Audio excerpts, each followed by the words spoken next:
नमस्कार बच्चों। स्वागत है आपका एससी कोचिंग सेंटर पे।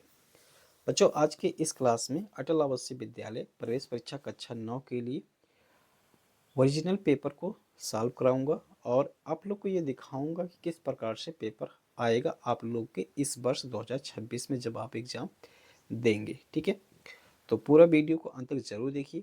संपूर्ण तैयारी करने के लिए चैनल को जरूर सब्सक्राइब करके रखिए। ठीक है, क्योंकि यहाँ पर इसी प्रकार से प्रतिदिन जो भी अपडेट होगा अटल आवासीय विद्यालय से और तैयारी इस चैनल पे कराई जाएगी। ठीक है, तो चले समझते हैं। तो देख सकते हैं यहाँ पर बच्चों हिंदी में आप लोगों को 15 प्रश्न देखने को मिलेगा जो कि 15 अंक का होगा। ठीक है, अंग्रेजी में 15 प्रश्न देखने को मिलेगा जो कि 15 नंबर का होगा। इसी प्रकार से गणित में 35 प्रश्न और विज्ञान में 35 प्रश्न आप लोगों को देखने को मिलेगा।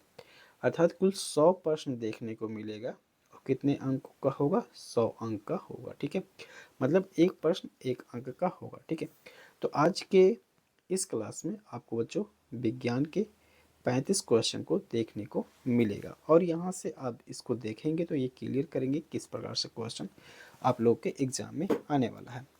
जो बच्चे तैयारी कर रहे हैं सीरियस रूप से, वो सभी बच्चे इस वीडियो को पूरा ज़रूर देखें, क्योंकि यहाँ से उनको ये क्लियर होगा कि पिछले सालों में कैसा क्वेश्चन पूछा गया है। ठीक है, तो चलिए देखते हैं। देखिए, ये पहला क्वेश्चन है, कह रहा है कि पेनिसिलिन के आविष्कारक कौन है। तो पेनिसिलिन के आविष्कारक अलेक्जेंडर फ्लेमिंग है। नर और मादा युग्मकों के संयुग्मन की प्रक्रिया कहलाती है।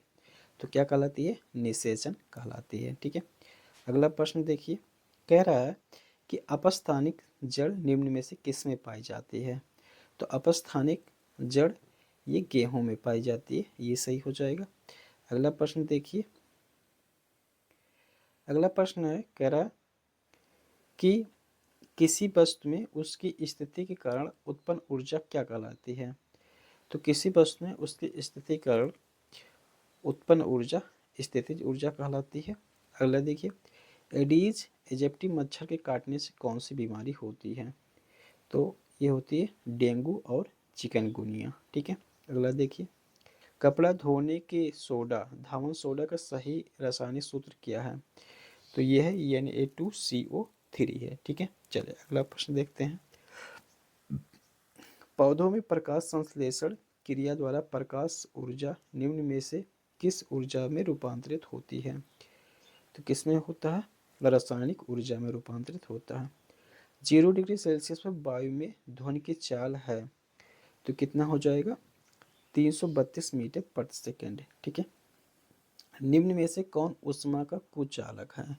तो देख सकते हैं इसमें दिए हुए ऑप्शन में लकड़ी ऊष्मा का कुचालक है। ठीक है, अगला देखते हैं।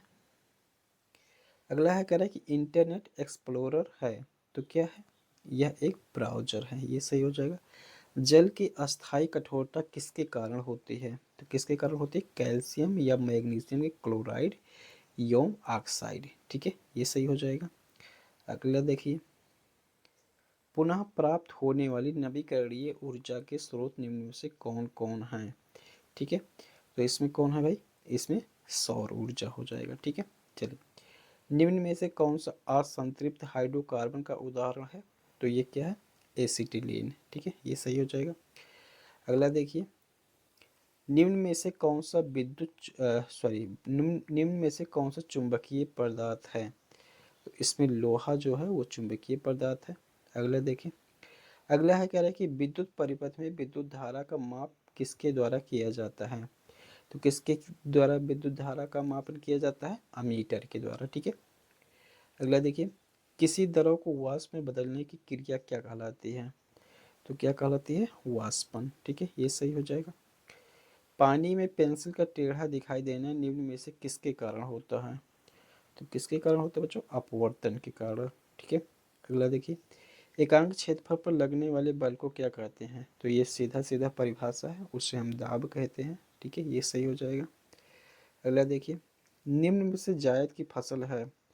तो जायद की फसल क्या है? उड़द है। ठीक है, विश्व एड्स दिवस कब मनाया जाता है। तो 1 दिसंबर को मनाया जाता है, ये सही है। अगला देख सकते हैं, अगला है, हाँ, राष्ट्रीय श्रवण विकलांग संस्थान कहाँ पर स्थित है? तो कहाँ पर है? मुंबई में। एस्ट्रोजन है, तो एस्ट्रोजन क्या है? स्त्री हार्मोन है। ठीक है, अगला देखते हैं। मनुष्य का उत्सर्जी अंग है, तो मनुष्य का उत्सर्जी अंग जो है वो वृक्क है। ठीक है, अगला प्रश्न देखिए। निम्न में से कौन सा जंतु एक लिंगी है? तो एक लिंगी बच्चों मेढक जो होता है वो एक लिंगी होता है। ठीक है, चले। जीवन की आधारभूत संरचनात्मक एवं कार्यात्मक इकाई में से कौन है? ये भी सीधा सीधा ही डेफिनेशन है। ठीक है, तो ये कोशिका हो जाएगा। कोशिका का ऊर्जा ग्रह किसे कहते हैं बच्चों? तो ये माइटोकॉन्ड्रिया को कहते हैं। इंसुलिन नामक हार्मोन शरीर की किस ग्रंथि से निकलता है? तो ये थायराइड ग्रंथि से निकलता है। ये सही हो जाएगा। अगला देखिए। सूक्ष्म जीव कहाँ पाए जाते हैं? तो सूक्ष्म जीव सभी जगह पाए जाते हैं, अर्थात सर्वत्र हो जाएगा। निम्न में से कवक का उदाहरण कौन सा है? मशरूम जो है वो कवक का उदाहरण है। अगला देखिए। दांतों की मजबूती के लिए क्या आवश्यक है? तो दांतों की मजबूती के लिए कैल्शियम और फास्फोरस दोनों आवश्यक है। ठीक है, अगला देखिए। पीतल, हाँ, पीतल नामक मिश्र धातु किन धातुओं का मिश्रण है? तो यह तांबा और जस्ता का। ठीक है, अगला प्रश्न देखिए। अग्निशामक यंत्र में कौन सी गैस निकलती है? तो कौन सी गैस निकलती है? Carbon dioxide. अगला देखिए। अगला है रक्षा अनुसंधान एवं विकास संगठन डीआरडीओ की स्थापना कब किया गया था? तो डीआरडीओ का गठन कब किया गया था? 1958 में किया गया था। ठीक है, तो इस प्रकार से बच्चों आप लोगों ने 35 प्रश्न देखे। इसी प्रकार से ही प्रश्न अब की बार भी आप लोगों को देखने को मिलेगा। ठीक है, तो संपूर्ण तैयारी करने के लिए अभी तक चैनल को सब्सक्राइब नहीं किए हैं तो ज़रूर सब्सक्राइब कर लें। ठीक है, और डिस्क्रिप्शन में व्हाट्सएप ग्रुप कक्षा 9 के लिए मिलेगा, उसको ज़रूर ज्वाइन करें। ठीक है, नंबर है 79। चलिए मैं डिस्क्रिप्शन में ही दे दूंगा उस ग्रुप का लिंक। ठीक है, तो वहाँ पर जाके आप जुड़ जाइएगा। ठीक है, चलिए। इस नंबर पे आप व्हाट्सएप कर सकते हैं, यहाँ से भी मैं आपको ग्रुप में जोड़ लूँगा। ठीक है, चलिए।